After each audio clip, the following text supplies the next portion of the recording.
Assalamualaikum warahmatullahi wabarakatuh. Ketemu lagi sama Ibu Tia. Selamat kalian sudah naik di kelas 12 IPA.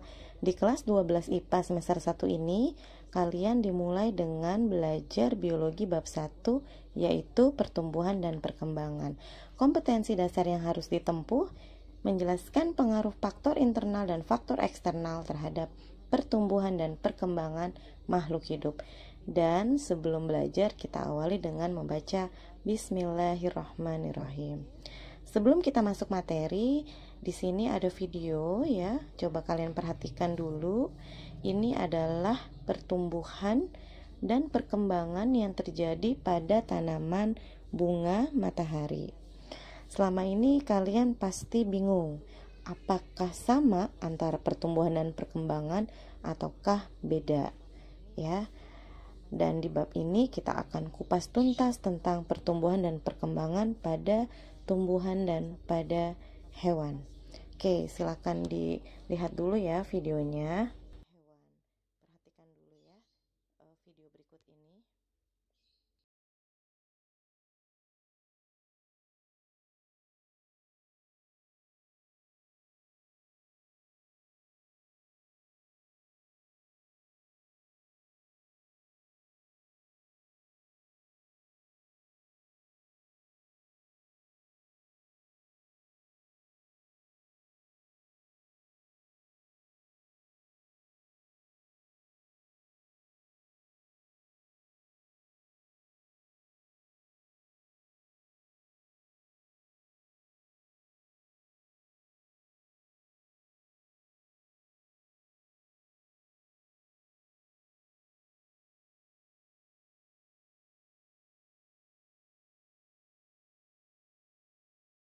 Bagaimana kalian sudah bisa membedakan antara pertumbuhan dan perkembangan atau menganggapnya pertumbuhan dan perkembangan itu sama saja? Sebetulnya kalau kita lihat dari awal proses dari tumbuhnya si bunga matahari tersebut, kita sudah bisa melihat kalau pertumbuhan dan perkembangan itu adalah dua hal yang sangat berbeda. Gimana kira-kira perbedaannya di mana? Ketika biji tumbuh menjadi daun, batang ya, itu disebut dengan pertumbuhan. Sampai tinggi itu pertumbuhan. Lalu perkembangan yang seperti apa? Perkembangan itu ketika si tanaman sudah mulai berbunga.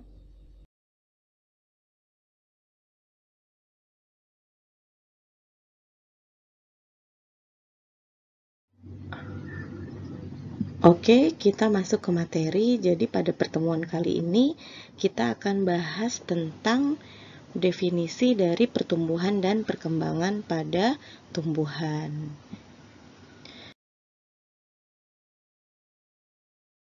Adalah penggambaran atau deskripsi tentang pertumbuhan dan perkembangan pada tanaman padi. Kita lihat step by stepnya ya.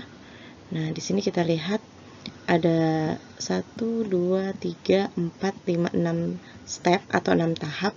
Kalau kita perhatikan, tahap 1, 2, 3, 4, 5, 6 merupakan pertumbuhan pada tanaman padi, sedangkan tahap perkembangannya yaitu dimulai dari tahap ke-5 sampai ke-6 ya.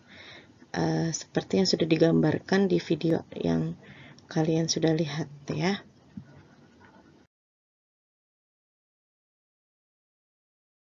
Nah, kalau ini adalah pertumbuhan dan perkembangan pada hewan, nanti akan dibahas di pertemuan selanjutnya ya. Nah, intinya di sini terlihat sekali perbedaannya kalau pertumbuhan dan perkembangan pada hewan itu merupakan sifatnya terbatas ya. Jadi pada usia-usia tertentu sudah stop pertumbuhannya. Tidak bertambah besar lagi, tidak bertambah tinggi lagi, berbeda dengan tanaman yang sifatnya itu tidak terbatas ya. Bahas tentang definisi. Ya, oke. Definisi dari pertumbuhan adalah bertambahnya volume, ukuran, dan massa atau jumlah sel makhluk hidup yang ditandai dengan bertambahnya ukuran makhluk hidup tersebut. Ya, pertumbuhan bisa diukur. Ya. Kemudian kalau perkembangan definisinya adalah perubahan pada makhluk hidup menuju kedewasaan.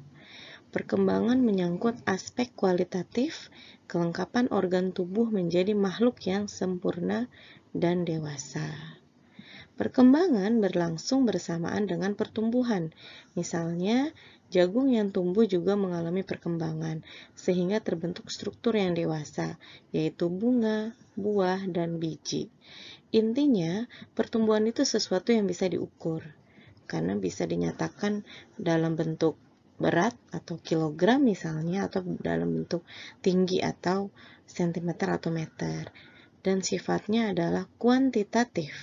Sedangkan kalau perkembangan itu tidak bisa diukur, ya. Dan ketika tanaman itu sudah berkembang, berarti sudah mulai tumbuh bunga. Oke, next.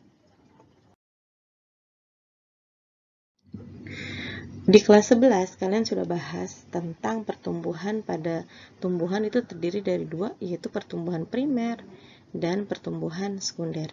Kita flashback lagi sedikit ya. Intinya dari pertumbuhan primer ini adalah tumbuhan bisa bertambah tinggi. Seperti contoh gambar di sini adalah ujung akar yang terdiri dari 3 daerah yang berbeda. Mulai dari yang paling ujung adalah mulai dari yang paling atas yaitu diferensiasi atau pembagian tugas di sini, kemudian zona elongasi atau daerah perpanjangan sel, dan yang paling ujung adalah daerah meristematis atau pembelahan sel. Ya.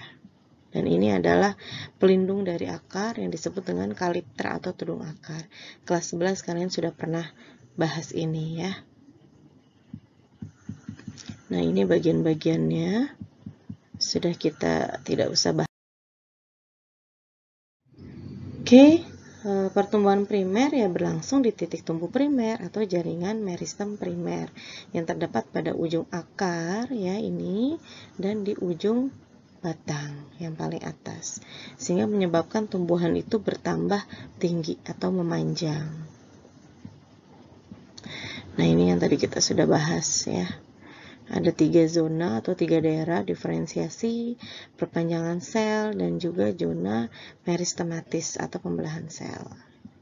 Ya, ini sel membelah menjadi banyak. Oke, sedangkan pertumbuhan sekunder itu terjadi pada kambium vaskuler atau kambium pengangkut, yang ke arah luar membentuk floem sekunder dan ke arah dalam membentuk xilem sekunder. Ya, ini. Nah, ini adalah kayu. Ya, lapisan-lapisan kayu ini menggambarkan pertumbuhan sekunder. Kita lihat lapisan yang paling luar yaitu terdiri dari peridermis atau jaringan gabus. Jaringan gabus ini merupakan kambium gabus ya, dan korteks sekunder. Kemudian lapisan kedua yaitu floem sekunder atau kulit kayu ini ya. Kemudian bagian tengah ini adalah kambium vaskuler atau kambium pengangkut. Kambium vaskuler atau kambium pengangkut ini posisinya ada di antara floem sekunder dan xilem sekunder tentunya. Nah, ini yang bisa dipakai untuk kayu, untuk mebel adalah xilem sekunder. Ya, kursi, meja yang kita gunakan itu berasal dari kayu atau xilem sekunder. Dan ini adalah bagian xilem primer. Ya, setiap tahun akan membentuk lingkaran tahun, jadi semakin lebar si batang semakin tua juga usianya ya, yang sudah kita bahas di kelas 11 kemarin itu. Ini berbagai macam batang, ada batang dikotil berkayu, ada batang dikotil herba atau batang dikotil yang basah seperti bayam, kangkung gitu ya. Dan ini adalah batang monokotil. Sangat berbeda sekali penampang melintangnya. Ini ya masih pertumbuhan sekunder. Kita lanjut ke pertumbuhan lagi. Ya, yang tadi sudah kita bahas kalau pertumbuhan itu adalah pertambahan ukuran. yang bersifat irreversible. Apa itu irreversible? Irreversible itu tidak bisa kembali ke awal. Artinya kamu sudah besar seperti ini, sudah usia SMA, tidak mungkin kembali ke ukuran seperti waktu kamu SD. Jadi tidak bisa kembali lagi. Orang yang sudah tinggi tidak bisa kembali lagi menjadi yang mungil, tidak bisa ya. Kemudian pertumbuhan pada tanaman dimulai sejak terjadinya fertilisasi atau pembuahan sehingga terbentuk embrio di dalam biji. Setelah itu biji akan berkecambah. Nah, jadi untuk selanjutnya kita akan bahas tentang perkecambahan karena perkecambahan ini merupakan tahap awal dari siklus hidup tanaman ya. Oke, tahapan perkecambahan itu ada 5. Yang pertama yaitu tahap imbibisi, yaitu proses masuknya air ke dalam biji. Jadi syarat untuk adanya perkecambahan tentunya adanya air. Biji harus terkena air, maka masuklah air ke dalam biji tersebut, menggembung biji dan pecah kulit bijinya. Yang kedua, setelah air masuk maka terjadi aktivasi substansi perkecambahan. Apa saja substansi perkecambahan? Di sini ada 2 faktor, yaitu hormon giberelin aktif sehingga akan mengaktifkan si enzim. Contohnya adalah enzim amilase dan protease yang akan merombak cadangan makanan pada endosperm atau pada cadangan makanan ini menjadi energi untuk perkembangan embrio. Jadi dari 1 butir biji bisa menjadi tanaman yang utuh. Dari mana energinya? Dari sini. Dari si endosperm. Ya. Lanjut tahap ketiga yaitu perombakan dan mobilisasi cadangan makanan yang tentunya bertujuan untuk perkembangan dan pertumbuhan embrio. Keempat, tahap pertumbuhan embrio. Dan yang terakhir adalah emergens atau munculnya si radikula atau akar embrio dan munculnya plumula atau tunas embrio. Nah, perkecambahan itu dibagi menjadi 2 macam ya. Ini sering sekali keluar dalam ujian, jadi kita harus paham. Yang pertama yaitu perkecambahan epigel. Kamu ingat, epi itu artinya di atas, ya. Jadi apanya yang di atas? Nah, di sini yang di atas adalah si kotiledonnya. Jadi biji itu mengandung kotiledon. Kotiledon itu berisi endosperm atau cadangan makanan. Jadi si embrio yang ada di dalam biji ini bisa tumbuh menjadi tanaman utuh karena ada endosperm yang terkandung di dalam kotiledon.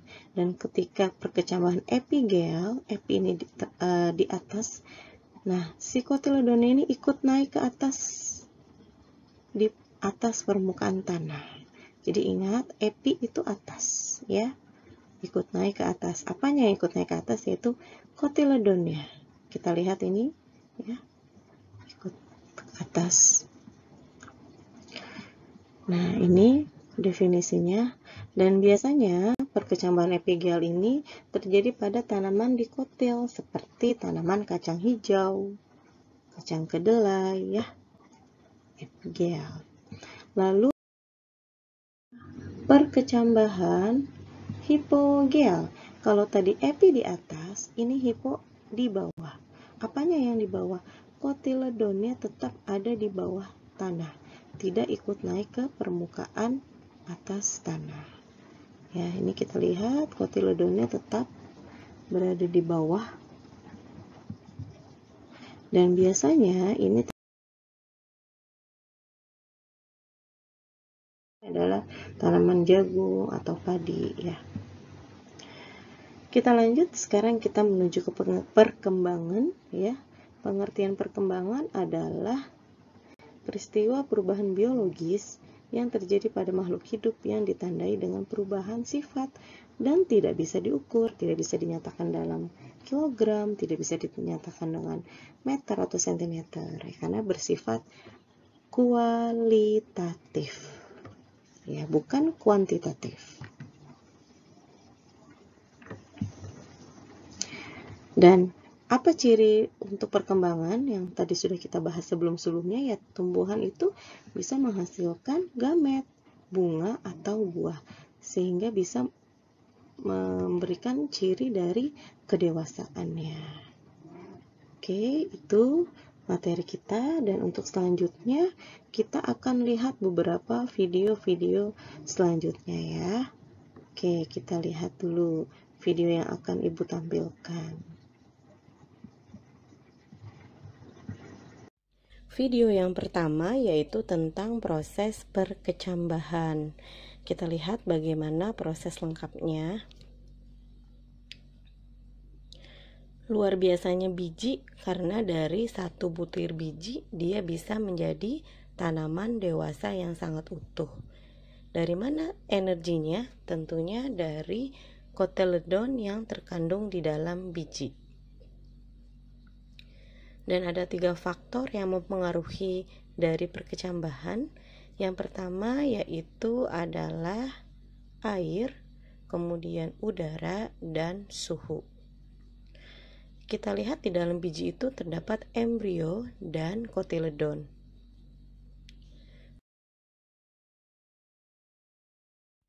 Sekarang pertanyaannya adalah bagaimana biji itu bisa tumbuh menjadi tanaman baru? Ya, tentunya sumber makanan biji yaitu dari kotyledon yang ada di dalam biji. Kotyledon ini mengandung endosperm atau cadangan makanan, sehingga biji mempunyai energi untuk tumbuh. Kita lihat yang paling pertama tumbuh yaitu radikula atau akar embrio. Lalu selanjutnya akan tumbuh plumula yang disebut juga dengan tunas embrio. Yaitu kalau di dalam tanah seperti itu. Jadi ada 2 sistem radikula yang menyusun sistem perakaran dan plumula sistem yang menyusun sistem tunas yang akan menjadi batang dan daun tentunya.